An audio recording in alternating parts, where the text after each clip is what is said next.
Hey, Kevin, I'm just double checking. Your new place is Lux Towers, room 1006, right? Yes, that's right. Are you lost?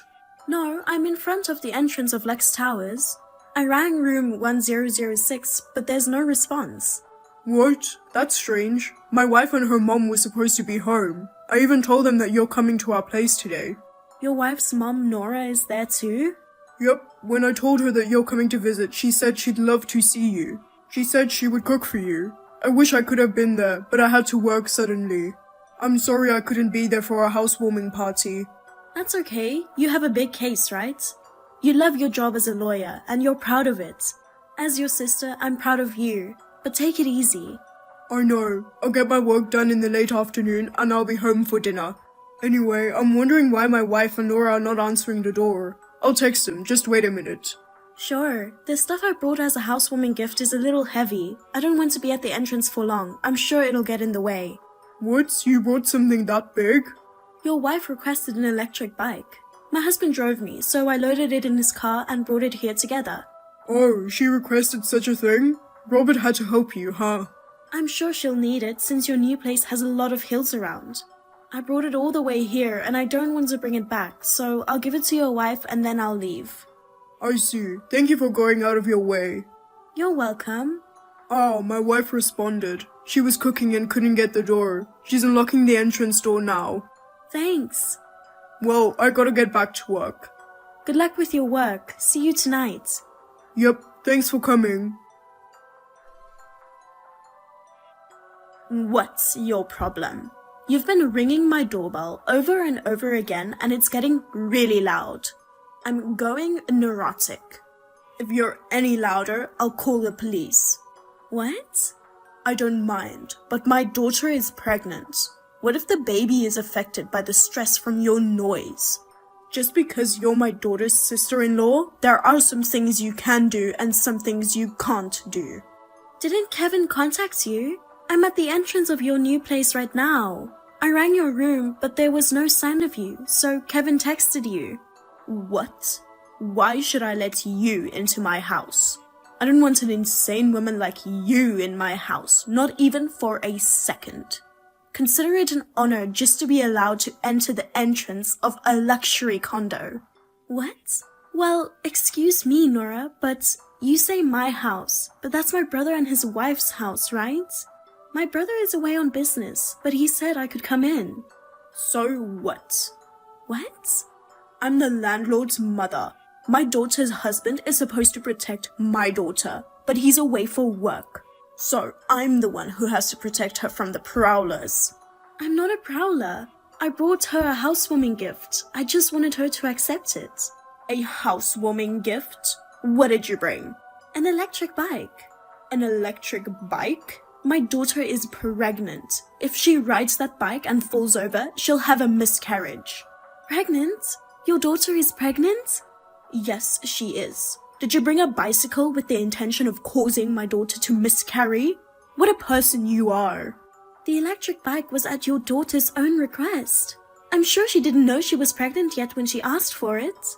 Besides, a bicycle is not a perishable item, so she can ride it after the baby is born. Shut up. What? I can't have an insane little girl like you in my house. Go home. What? No way. Are you saying you want to come inside our place?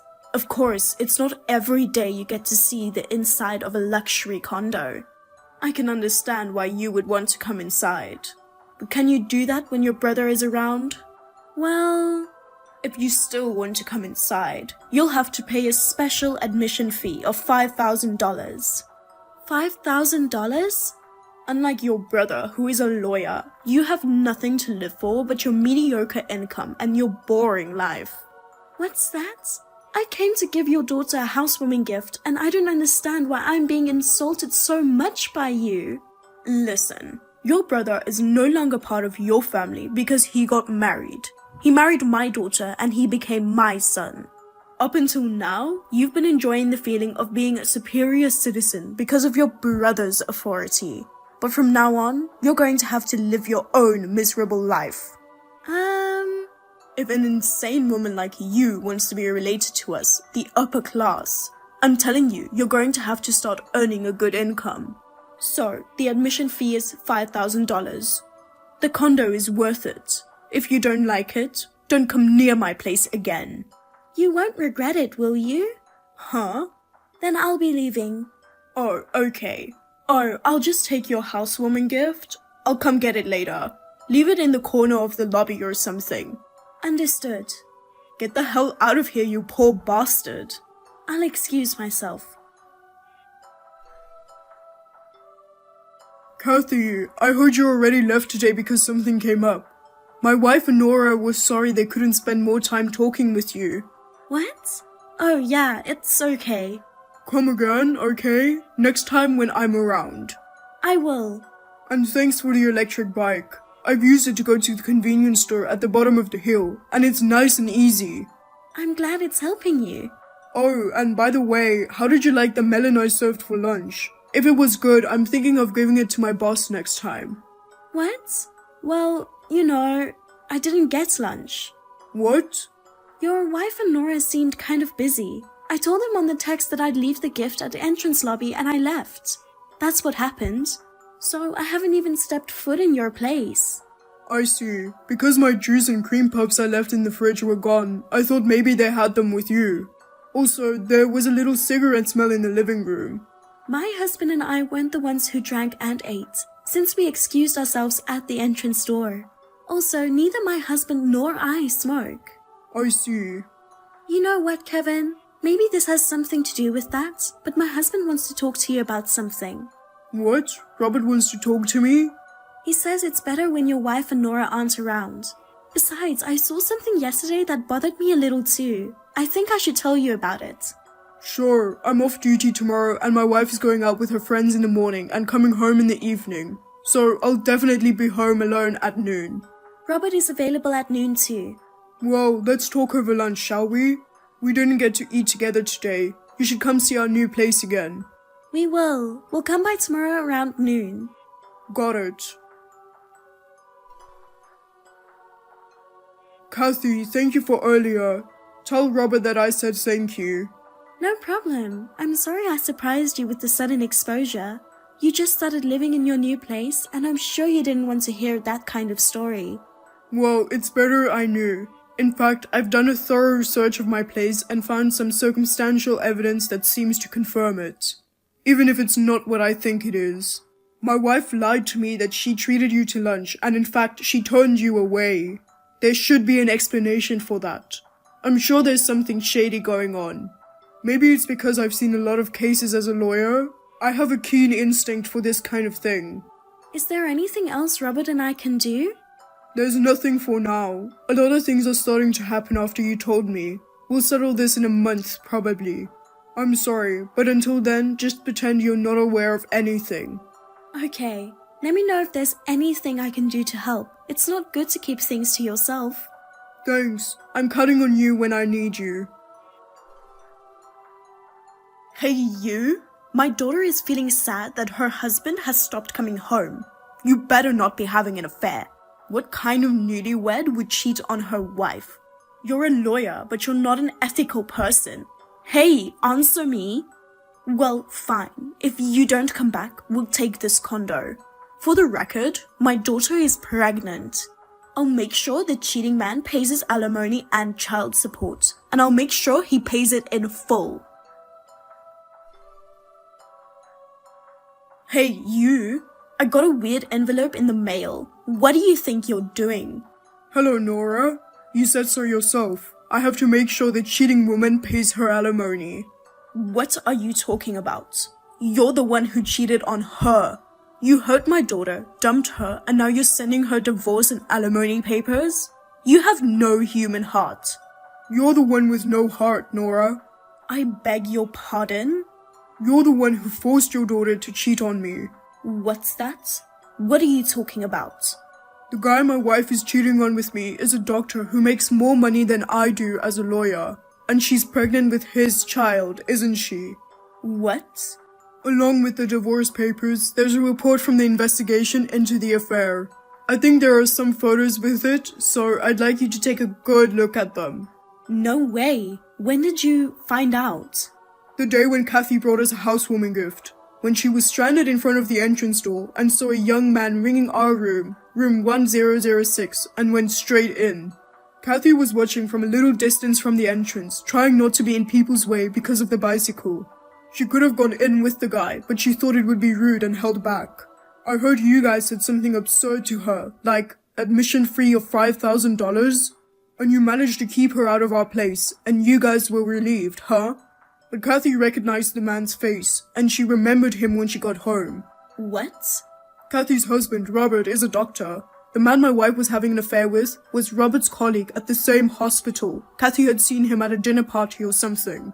Robert had heard that the guy was having an affair with a married woman and that he got her pregnant. Your daughter getting pregnant isn't because of me, it's because of her affair partner, right? I didn't know my wife was pregnant in the first place. I told my wife that I don't want to have kids yet because I wanted to focus on my work. It's not my baby, timing-wise. You're lying. That doctor is Kathy's husband's colleague? What a coincidence. I guess the world is a smaller place than you think. That's impossible. You're bullshitting me. You're blaming me and my daughter to cover up your own affair. Of course you are. You're a lawyer and you have no common sense. You're the worst. My wife has already confessed to the crime. I beg your pardon? You were the one who encouraged her to do it, but she's just as guilty. She confessed that she only married me for my job as a lawyer and my income. She had an affair with a doctor who made more money than me, and she was going to dump me eventually, but she didn't expect to get pregnant. That's a lie. I don't approve. I don't care if you approve or not. We'll find out who the father of the child is when we get tested. Let the judiciary decide for the rest. Oh no. Look, I'm sorry. My daughter is sorry too. I apologize. So, could you please forgive me?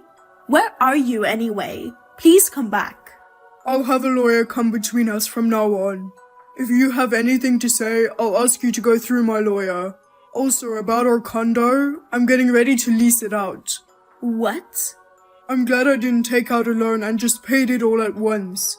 I'm going to ask you to leave as soon as the divorce is finalized. Wait. That place is joint property between you and my daughter, right?